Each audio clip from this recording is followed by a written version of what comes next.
नमस्कार दोस्तों, आप सभी का इस वीडियो में स्वागत है। वीडियो शुरू करने से पहले आप सभी से अनुरोध है कि अगर आप मेरे वीडियो पे पहली बार आए हैं, चैनल सब्सक्राइब करिए, बेल आइकन को प्रेस करिए ताकि आपको ये सारे जानकारी वाले वीडियो सबसे पहले मिले। आज के इस वीडियो में हम लोग रामसर कन्वेंशन के बारे में जानेंगे, साथ ही साथ ये भी जानेंगे कि रामसर से संबंधित जो है 2019 के प्री में जो सवाल पूछा गया था उस पर हम कैसे अप्रोच करेंगे, किसमें, यूपीएससी में। तो ये टारगेटेड है, इसमें मैं जो भी चीज़ें लाऊंगा यूपीएससी आपकी 2020 में या यूपीएससी के आगे के एग्ज़ामों में आपको कहीं ना कहीं वो लाभ देगा। तो रामसर कन्वेंशन के बारे में अगर जाने तो सबसे पहले बता दें कि रामसर अभिसमय जो है ये अंतर्राष्ट्रीय महत्व की आर्द्र भूमियों से संबंधित एक समय है, अभिसमय है, कन्वेंशन है। मतलब सीधा सीधा है कि रामसर का संबंध जो है किससे है, आर्द्र भूमियों से है।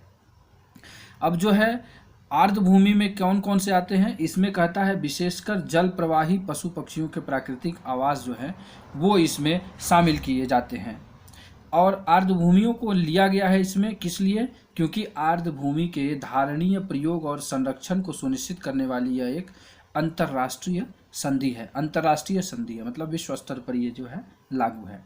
थोड़े इतिहास में जाए तो बना कब ये, तो ईरान का जो एक शहर है रामसर, वहाँ पर 2 फरवरी 1971 को एक सम्मेलन हुआ जिसमें प्रतिभागी राष्ट्रों ने आर्द्र भूमि के संरक्षण से संबंधित अभिसमय पर हस्ताक्षर किया, साइन किया, और इस समझौते को क्या नाम दिया गया, रामसर अभिसमय नाम दिया गया। रामसर कन्वेंशन इंग्लिश में इसको कहेंगे।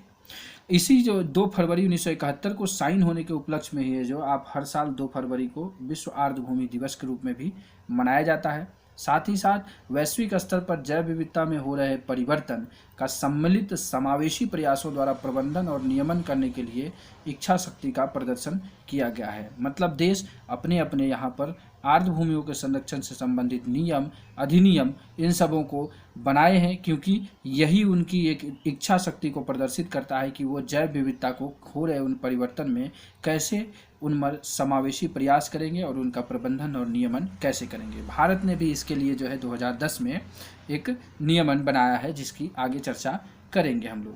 पहली बार जो है ये आर्द्र भूमि दिवस जो है, विश्व आर्द्र भूमि दिवस आपको देख रहे हैं, ये 1997 से शुरू हुआ था। तो ये सवाल आपके यूपीएससी में बन सकता है, इन्फॉर्मेशन के तौर पर दे सकता है कि जब से अभिसमय साइन हुआ तब से जो है यह 2 फरवरी को हर साल विश्व आर्द्र भूमि दिवस मनाया जाता है। तो ये स्टेटमेंट गलत साबित होगा। तो अब यहाँ पर हम लोग बार बार चर्चा कर रहे हैं क्या चीज़, आर्द्र भूमि। आर्द्र भूमि तो हम आपको बता दें कि आर्द्र भूमि होता क्या है। आर्द्र भूमि के बारे में जानते हैं। आर्द्र भूमि जो है एक भूभाग होता है, समझे कि नहीं। वेटलैंड जो है वो ऐसा भूभाग होता है जहाँ की पारितंत्र का बड़ा हिस्सा अस्थायी रूप से या प्रतिवर्ष किसी मौसम में जल से संतृप्त हो या उसमें डूबा हो। मतलब कि वो ज़्यादातर जो है वो जल में ही डूबा हुआ रहता है वह जगह, तो उसको वेटलैंड कहेंगे, जैसे आर्द्र भूमि कहेंगे, मतलब भींगा हुआ भूमि। आगे देखेंगे तो जैव विविधता की दृष्टि से जो है आर्द्र भूमि अत्यंत संवेदनशील होती हैं क्योंकि विशेष प्रकार की वनस्पति व अन्य जीव ही आर्द्र भूमि पर उगने, फलने फूलने के लिए अनुकूलित होते हैं। मतलब कि यहाँ पर जो है जिस एरिया में आर्द्र भूमि होता है उस एरिया का कुछ न कुछ सिंबॉलिक चीज़ होता है जो कि उस एरिया में ही स्पेसिफिक होता है। तो इसलिए आर्द्र भूमि को क्या कहा गया है, ये एक अत्यंत संवेदनशील हिस्सा है। अब जब हम देख लेते हैं रामसर कन्वेंशन जो आर्द्र भूमि के लिए बना है, उसके अनुसार यह कहा गया है कि वह ऐसा स्थान आर्द्र भूमि कहलाएगा जहां वर्ष में 8 महीने पानी भरा रहता है। देख लीजिए, 8 महीने तक जहां पानी भरा रहता है वो सारा जगह क्या होगा, आर्द्र भूमि कहलाएगा रामसर कन्वेंशन के अनुसार। और रामसर कन्वेंशन के अनुसार जो है अभी तक जो पूरे विश्व में 2331 से अधिक आर्द्र भूमियाँ हैं। तो ये हम लोगों ने आर्द्र भूमि के बारे में जान लिया। अब हम देखते हैं कि भारत में जो आर्द्र भूमियाँ हैं वो कौन कौन सी हैं। भारत में क्या है, शुष्क भूमि को भी रामसर आर्द्र भूमि के अंतर्गत शामिल किया जाता है। मतलब यहाँ पे भींगी है लेकिन थोड़ी कम भींगी भी जो है, शुष्क भी है, उनको भी रामसर साइट्स में या रामसर आर्द्र भूमि में जो है वेटलैंड में शामिल करते हैं। वर्तमान मतलब कि 2020 में अगर देखें तो अभी तक कुल 37 आर्द्र भूमियाँ हैं। यह भी आपको मिल सकता है स्टेटमेंट के अनुसार कि वर्तमान में भारत में 27 आर्द्र भूमियाँ हैं, नहीं 37 आर्द्र भूमियाँ हैं। 37 कैसे हैं, 27 तो 2019 तक थी लेकिन 10 को जो है इस साल जोड़ा गया तो ये कुल 37 हो गए हैं। 10 कौन कौन जुड़े हैं आगे हम लोग देखते हैं। तो अब देखते हैं कि रामसर भूमि का जो है आर्द्र भूमि का एक रजिस्टर है जिसको मॉन्ट्रैक्स रिकॉर्ड कहते हैं, के तहत उन सभी आर्द्र भूमियों को शामिल किया जाता है जो खतरे में है अथवा आ सकती हैं। तो आपको ये भी पूछा जा सकता है रामसर आर्द्र भूमि के रजिस्टर को क्या है, मॉन्ट्रैक्स रिकॉर्ड कहा जाता है। अब देखते हैं भारत के 2020 में जो 10 साइट्स जोड़े गए हैं उनके क्या नाम हैं। तो 10 स्थल जोड़े गए हैं, 3 ही राज्य से हैं, पंजाब से, महाराष्ट्र से और उत्तर प्रदेश से। तो आप पंजाब और महाराष्ट्र को याद रख लेंगे क्योंकि उत्तर प्रदेश से बहुत ज़्यादा हैं, तो आप इन दोनों को याद रखिएगा। पंजाब से जो है 3 हैं और महाराष्ट्र से 1 हैं, बाकी 6 जो है उत्तर प्रदेश से हैं। जो पंजाब से हैं वो केशोपुर मियानी, ब्यास कंजर्वेशन रिजर्व और नंगल रिजर्व जो है ये पंजाब से आते हैं, और नंदुर मधेश्वर जो है ये महाराष्ट्र से है, जिनको कि हम लोगों ने इस साल रामसर साइट्स में जोड़ा गया है। उत्तर प्रदेश में Nawabganj bird sanctuary, Parvati Agra bird sanctuary, Saman bird sanctuary, Samaspur bird sanctuary, Sandi bird sanctuary और सरसईनवार झील जो है इन्हें जो है रामसर साइट्स में जोड़ा गया है। तो सवाल यहाँ से भी बन सकता है इस बार 2020 के प्री में कि निम्नलिखित साइटों में से किन्हें रामसर साइटों में जोड़ा गया है। 3 सही 1 गलत दे देगा, 2 सही 2 गलत दे दे, या 1 सही 3 गलत दे दे, जो भी हो जैसा भी हो यहाँ से ऑप्शन बनाया जा सकता है। तो ये हम लोगों ने देखा रामसर साइट्स में 2020 में भारत में कौन कौन से स्थल जोड़े गए। आगे हम देखें कि सवाल जहाँ से बनाया था 2019 में वो था आर्द्र भूमि संरक्षण और प्रबंधन अधिनियम 2010, मतलब कि 2010 में अधिनियम बनाया गया और 2011 में इससे संबंधित भारत सरकार ने अधिसूचना जारी की। अधिसूचना में इन्होंने बताया कि आर्द्र भूमियों को 6 वर्गों में बांटा गया है, मतलब भारत की जो आर्द्र भूमि है वो 6 वर्गों में बांटी गई है। इन्हीं 6 वर्गों में अगर कोई आता है तो उसे ही वेटलैंड को हम लोग दर्जा देंगे। पहला क्या, अंतर्राष्ट्रीय महत्व की कोई आर्द्र भूमि हो या कोई पर्यावरणीय आर्द्र भूमि हो। उसके बाद तीसरे स्तर पर देखें तो यूनेस्को की विश्व धरोहर में शामिल कोई आर्द्र भूमि हो।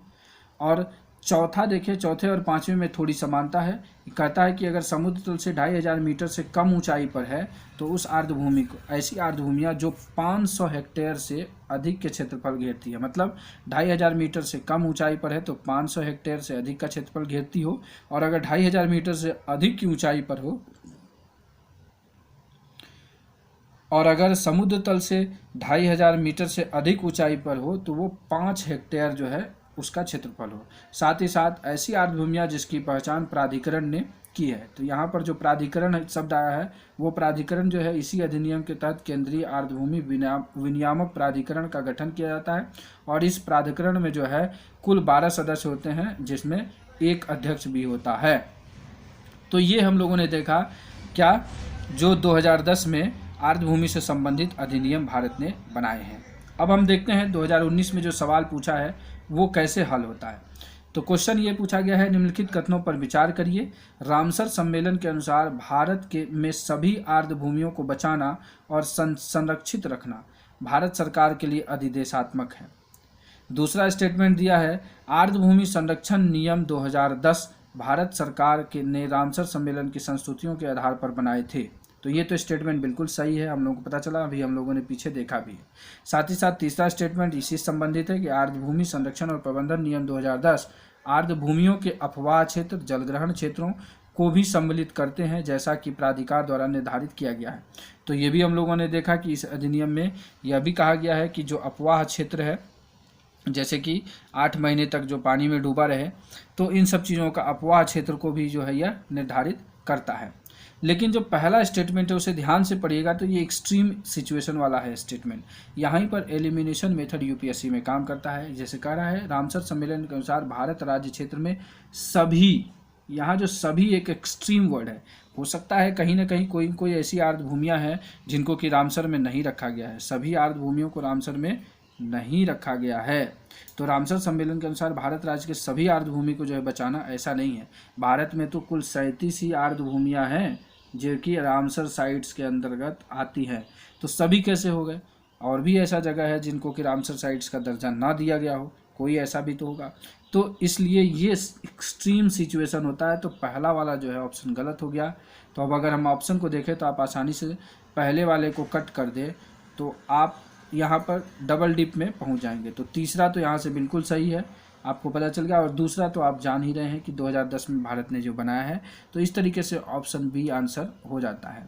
तो यूपीएससी में थोड़ा सा क्या होता है, अप्रोच आपको डेवलप करना होता है, किसी चीज़ को ध्यान से पढ़ना होता है। आप ध्यान से सवाल पढ़ते हैं तो ऑब्जेक्टिव सवाल में कहीं ना कहीं उसके उत्तर, कहीं ना कहीं क्लू आपको मिल जाएंगे।